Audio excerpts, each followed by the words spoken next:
Hey guys, it's Kayla here, and welcome to another episode of Kayla vlogging from her car. My last video took things in a very new direction, and for those that watched my last video, you may have come to the conclusion that there's been a little bit going on behind the scenes. So last Wednesday, actually the day that I posted that video, I got my results from my assessment for ADHD and ASD. And before I explain that, I just want to share I think I'll go into depth with this in the future a little bit more, but kind of skimming the surface, what led me to seeking out that assessment. So I have had a history of depression since I was about, I think, 18 or 19. I was first diagnosed. I went into the doctor with headaches. I walked out with a recommendation to get my eyes tested and a prescription for antidepressants. Yeah, excellent medical system. And then that was a negative experience, and I've mentioned this before in previous videos. I was on a mission from that point on to manage my mental health in non-pharmaceutical ways, because of my own personal negative reaction. That's not to say that what other people choose to do is right or wrong. It just was not the right path for me. And I am actually very grateful for my 19-year-old thoughts at the time that there maybe was another way. This led me to living a more active lifestyle. It led me to nutrition and nutritional supplementation, and what I now understand is one of my special interests of diet and nutrition and how that affects mental health. And I guess the reason I wanted to mention that is because that is kind of the direction that this channel is heading. I mean, I've always talked about health and activity, but I think tying it all together with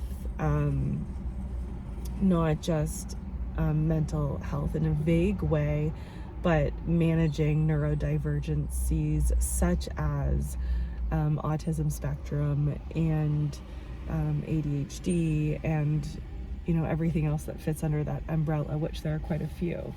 Yeah, I don't need to go there right now. I don't want this video to be too long, but I do want to mention that this is a direction I will be heading. It's something I'm very passionate about, and I get to be a living example. So let's get to the assessment results.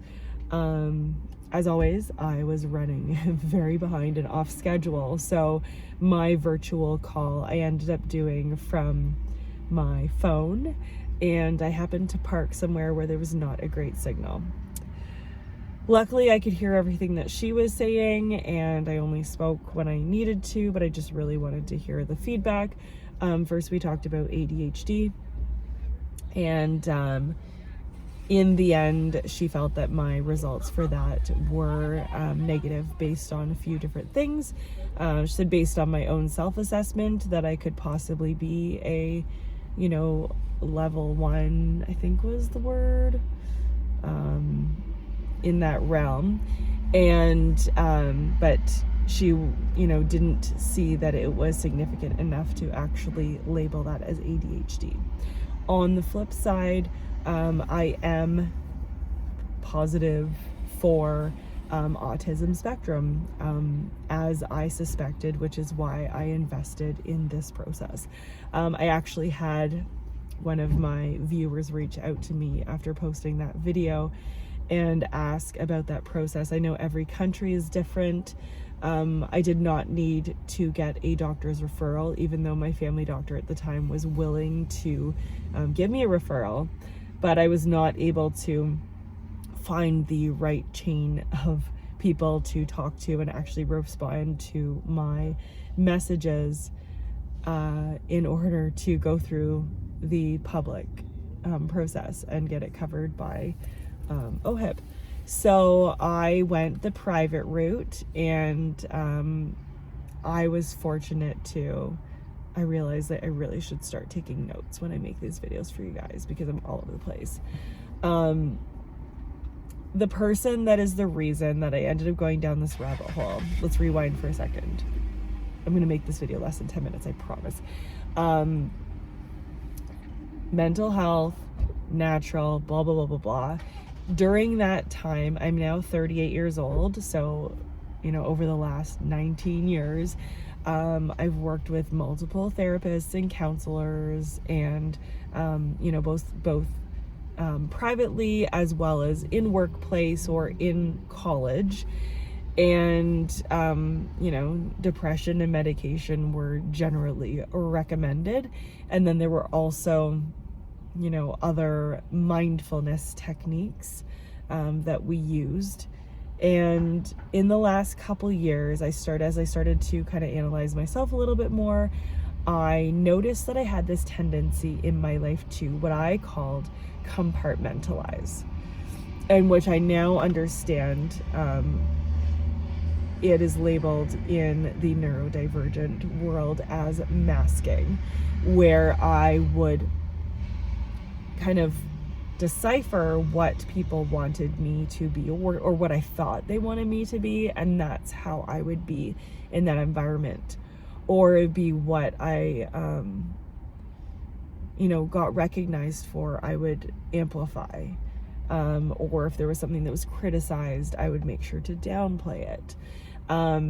It was challenging because I grew up in two separate households that had, I guess, like different rules.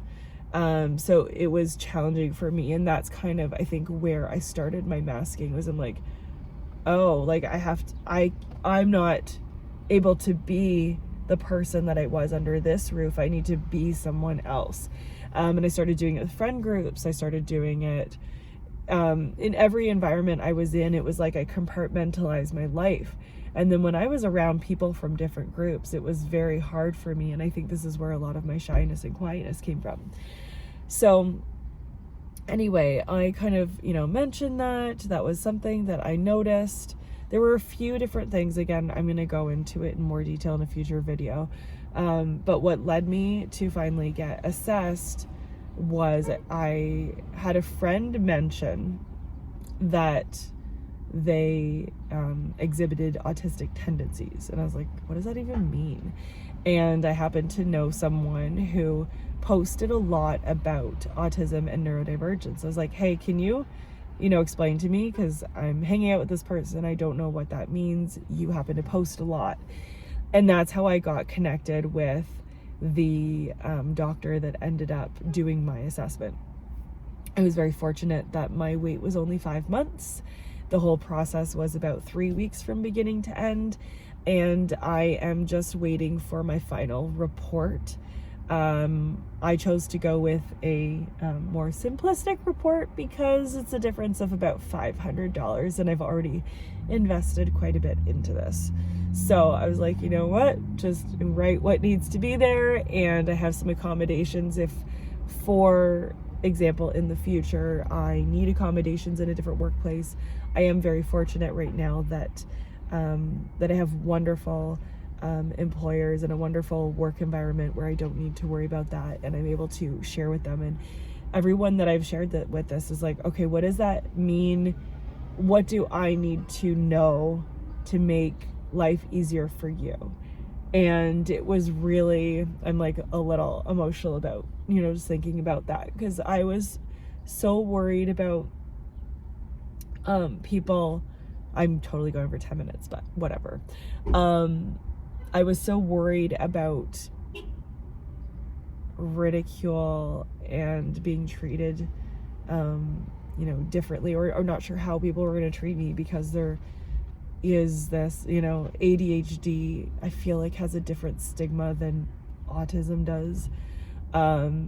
There are terms that are not used as widely in the community, which I've learned over the last 6 months that I've been researching, such as Asperger's or high functioning autism, which she said if I want to look more into it, those are words I would use just because of the previous research. I was able to mask and kind of ride like kind of underneath the zone of being flagged because of my level of intelligence, I guess. She was like, I assume that if I did an IQ test on you, it'd be very high. Apparently I tested in the 99 point whatever percentile for math, which, you know, whatever that means. I'm really good at mental math. Anyway, but generally, like, you know, autism spectrum. And when I go into, in another video, when I go into the things that I experience, if you're unfamiliar with ASD, I am one example of autism, and it doesn't mean that anyone else in the world expresses it in the same way that I do. For me, I will say, like, the Coles Notes version is I am like ultra sensitive to sensory input, especially sound and light. And I just, normally I'd be wearing my sunglasses on my eyes when I'm outside because it's really bright right now, but I feel like this is just not as connected as actually seeing eyes. And another part is actually like an almost like paralyzing amount of empathy and emotional experience. Those are like two really big things, but there's a whole list of others which I will go into. Anyway, we're 12 minutes in. So yeah, I'm actually autistic. Who knew? I'll see you guys in the next video. If you have any questions, if you like the video, give me a thumbs up. I am going to be present a lot more now. I want to use my platform to destigmatize the way that people have managed to destigmatize things like anxiety and depression in the last, 10 to 15 years. Because when I was first diagnosed with depression, I had a lot of shame around it, and I feel like it's something that people can talk about a lot more openly now. And I would really love the same thing to happen with autism. And if you are or suspect you are somewhere on there, especially, please send a message, and let's grow this community, not just like my Rewilding Kayla community, but just in general, the community of people that are willing to talk about it openly online, because it's because of people on Instagram and YouTube that I was able to find this out and learn that I'm not broken and there isn't anything wrong with me, and my brain is functioning exactly the way it's supposed to, which is just different. On that note, I thank you so much for watching, and I will see you in the next one.